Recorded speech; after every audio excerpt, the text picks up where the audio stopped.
Aloha Kako, everybody, and welcome back to Just&True.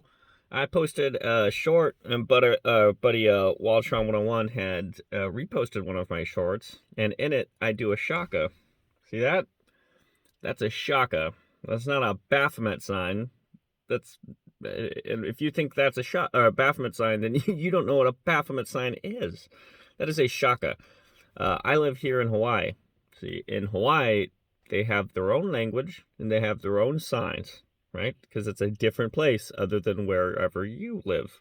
See, in Hawaii, we do the Shaka right here, not a Baphomet sign, in order to support each other, to say hello, to say I love you.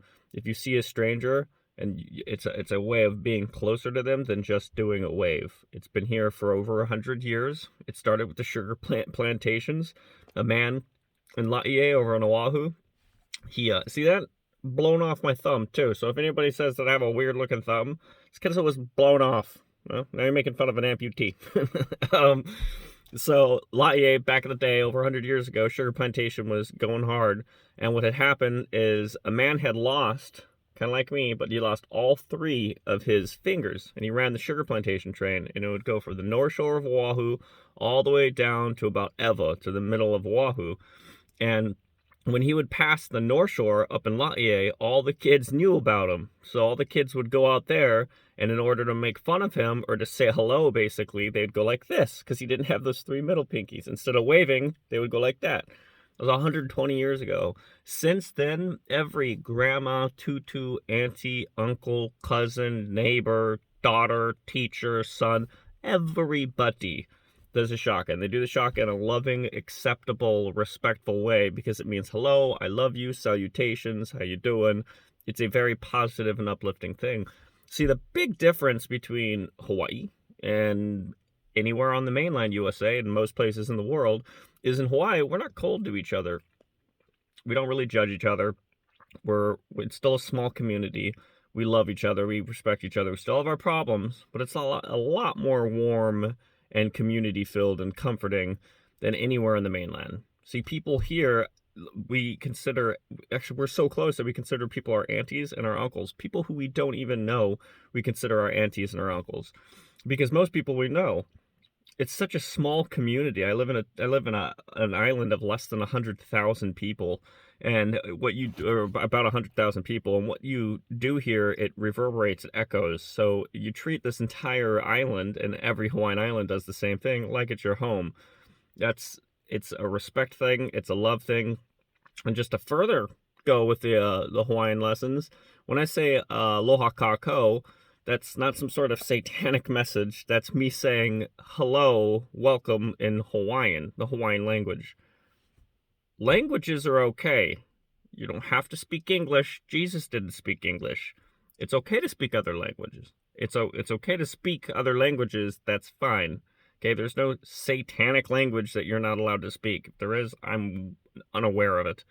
Hawaiian is an acceptable language. Spanish is an acceptable language. Native Cherokee, Choctaw, Blackfoot, indigenous peoples' languages are okay to speak, okay? Jesus spoke Aramaic.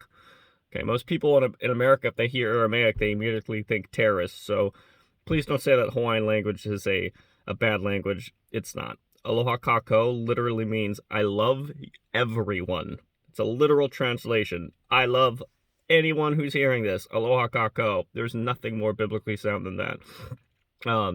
Mahalo nui loa, or hui ho. A hui ho means until I see you next time. A hui ho, till we meet again. Mahalo nui loa means thank you very much. So aloha kako, I love everyone. Mahalo nui loa means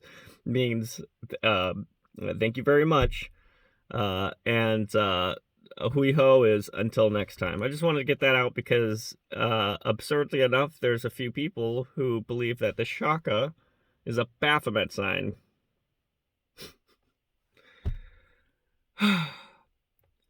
See, what happens on YouTube is and I fall prey to it too sometimes, is we get oversensitive to the world because we're fighting it all the time. We're battling it all the time.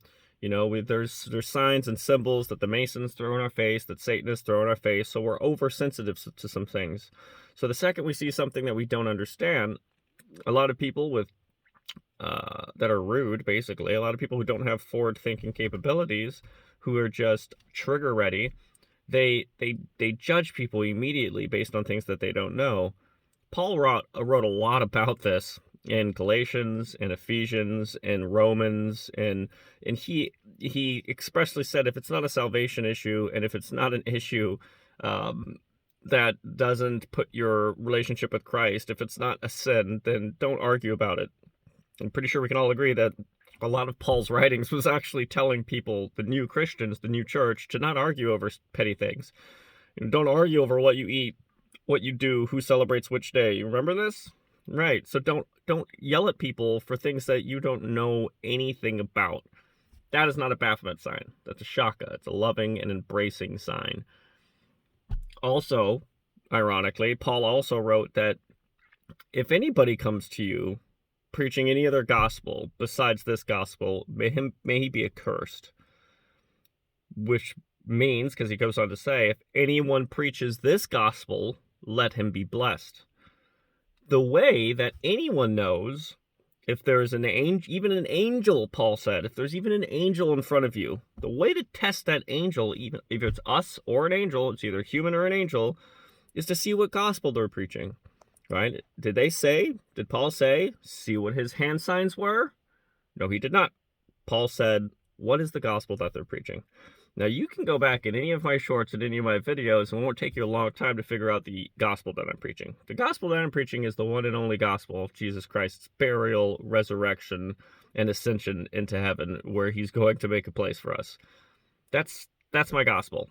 It's the gospel of truth. It's the only gospel out there. It's the only gospel that I've ever supported. It's the only gospel that I've ever shared over my 5 years on YouTube and over 2,000 subscribers. Not a lot of people. It's the perfect zone for me. Perfect amount of people that I can respond to. It's the perfect amount of people that I can communicate to. I have exactly the amount of subscribers that I want. So if anybody has a question about what gospel I preach, or if they have a question of what sign I'm throwing up, maybe they should look at my videos first or some of my shorts and listen to the scripture. Because how is a Satanist, how is someone going to claim that I'm a Satanist when all I do is put out shorts and videos giving glory to Jesus Christ, which is God?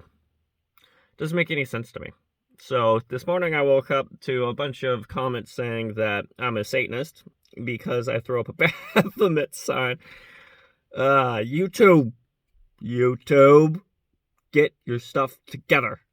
It's sometimes you just need to think and just think, man. Take a breather before you go out and judge people. It's really not cool to judge people, especially when you don't know what you're talking about.